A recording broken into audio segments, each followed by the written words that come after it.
झुंजू मुंजू पहाट झाली, झुंजू मुंजू पहाट झाली आणि एक वेगळी वाट नव्हे, ही वाट अनेक वेळा चोखाळली आहे, पण दरवेळी वेगळी वाटते. ह्या वाटेवरती मी अनेक वेळा आलो आहे, परंतु रोज ही वेगळं काहीतरी घेऊन येते. आजचा हा वेगळाच आभास.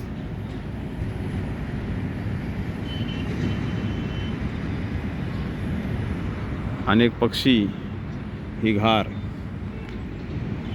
साळुंकी, हा आपला कावळा, असे अनेक पक्षी या ठिकाणी. हे बदक नव्हे, हा वेगळा पक्षी आहे. पक्षाची पूर्ण जाण असणं हे महत्त्वाचं असतं. आणि काही वेळातच सूर्यनारायण या ठिकाणी आपलं आगमन करणार आहे. थोडं लेट होतं आहे, पण हरकत नाही, थेट होतं आहे.